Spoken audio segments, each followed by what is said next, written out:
আসসালামু আলাইকুম ওয়া রাহমাতুল্লাহ। প্রিয় দিনী ভাইয়েরা, আশা করি আল্লাহ তাআলা একান্ত রহমতে ভালো আছেন আলহামদুলিল্লাহ। ইদানিং দেখতেছি যে আমরা বাংলাদেশ দ্বিতীয়বার স্বাধীন হওয়ার পরে এখন দেখতেছি কিছু মানুষ উপদেশ দেন। কোন সুন্দর, সুন্দর উপদেশ দেন আমাকে। আবার অসংখ্য ভাইয়েরা দেখতেছি যারা আমলিক করে ভাইয়েরা অনেক আবেগঘন স্ট্যাটাস দেন, পোস্ট দেন যে এই স্বাধীনতা কি চেয়েছিলাম? আগেই ভালো ছিল।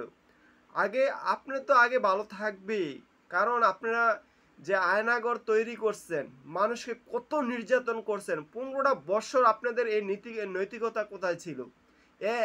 এই আবেগ ভালোবাসা কোথায় ছিল? এই সত্যের পক্ষে সাফাই গাওয়া কোথায় ছিল আপনাদের? এই যে আন্দোলনের সময় দেখছি কূপ দিয়ে হাত কেটে দিছে, পাও কেটে দিছে, হ্যাঁ, এলোপাতারি কোবানো শুরু করছে, গুলি করে অসংখ্য ভাই বোনদেরকে হত্যা করেছে।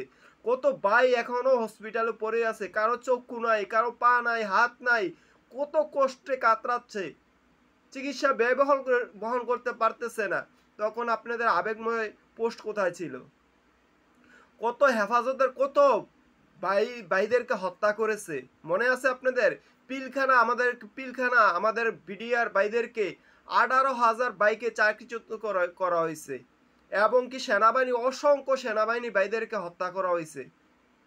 তারপর আপনার হেফাজত ভাইদেরকে হত্যা করা হয়েছে, আপনারা তখন কোথায় ছিলেন? কত মা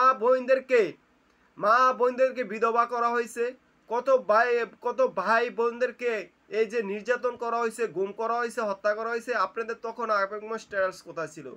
অন্যায়ভাবে ফাঁসির কাস্টে ঝুলিয়ে দিয়েছেন, তখন আপনাদের আবেগময় স্ট্যাটাস কোথায় ছিল? যখন মানুষের ফেসবুকে কোনো প্রতিবাদ করতে পারতো না, আপনাদের হুঙ্কার দিতেন, হ্যাঁ, দেখে দিবেন, এই করবেন সেই করবেন, তখন আপনাদের এই বিবেক কোথায় ছিল? মরে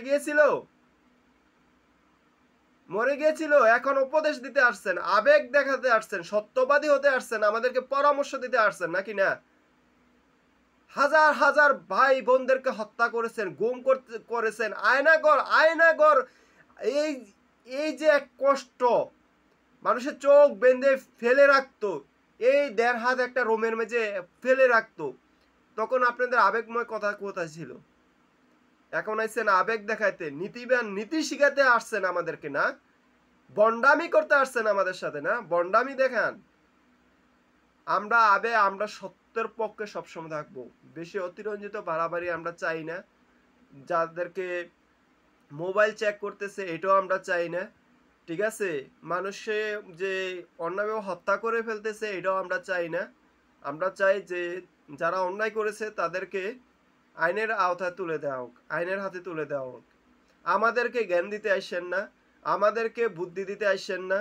আমরা 15 বছর দেখে আসছি আপনাদের জ্ঞান বুদ্ধি, সত্যের পক্ষে আবেগময় সবকিছু, সততা সবকিছু দেখে আসছি। হাসিনা পতন হওয়ার আগ মুহূর্ত আপনাদের আচার ব্যবহার সবকিছু আমরা দেখেছি।